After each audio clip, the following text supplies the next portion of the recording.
Moving on? Yes, so I did have 2 close-ups planned. But, you know, I think we told the story in the wide, so stuff it. Well, I mean, when you're shooting in 4K, the image is huge, so you can just crop it in post. Whoa, hold up. We can make up more time later if we need to get important details, babe.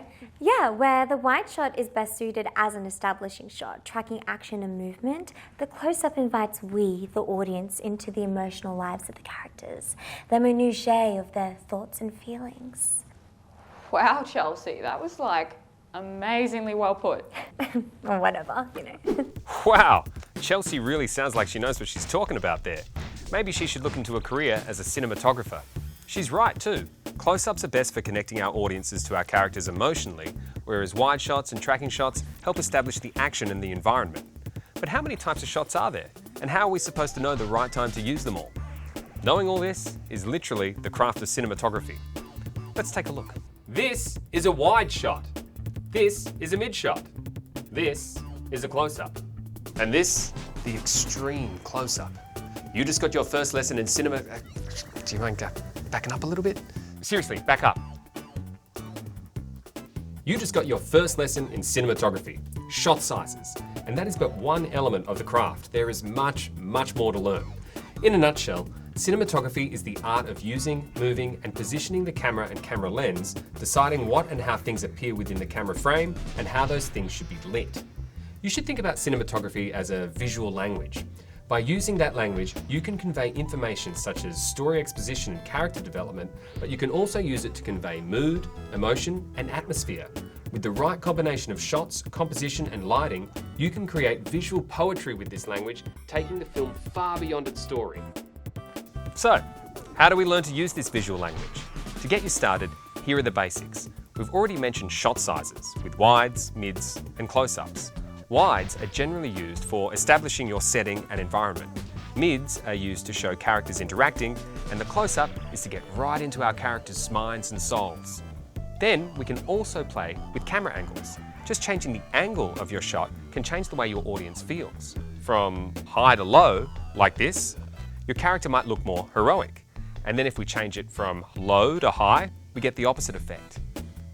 And if you want to go crazy, you could try the Dutch angle, which tilts the camera to the side. This is generally used to create psychological uneasiness or tension in the subject being filmed. The camera can also get on the move with a tracking shot like this, or with a panning shot like this one over here, which is simply turning the camera smoothly on the tripod like this. Then we have composition. Composition refers to how you show the world, characters, and objects inside the camera frame. The right composition can draw the audience's eye, make things within the shot feel significant, or just look visually pleasing. For instance, here we've decided to have me at my desk with some shady character showing his shoulder in the foreground. This is what we call a dirty shot, because his shoulder messes up what would be a clean shot of me at my desk. Having him in this shot adds mystery and also changes my status in relation to him. All this and more is considered when creating the composition of this shot. Did you want something? When thinking about composition, there are a number of conventions you can draw upon, such as symmetry, where the subject is placed in the middle of the frame and each side appears to be almost mirrored. Wes Anderson uses this a lot. Then there's the rule of thirds.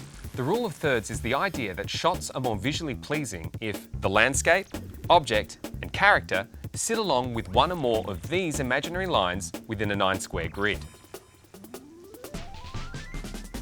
Beautiful. And finally, we have crash zoom and focus pull. These are a great way to show your audience where to look, dramatically or subtly drawing their attention to something important in the film. The last element is lighting, which we cover in another video in this series. And there's your crash course in cinematography. What I've mentioned here only scratches the surface, so if it's something you're interested in, I encourage you to get online and research. There are tons of articles and videos on YouTube that will give you some great ideas. I can't wait to see your visual artistry screening at the Realise Film Festival. Good luck.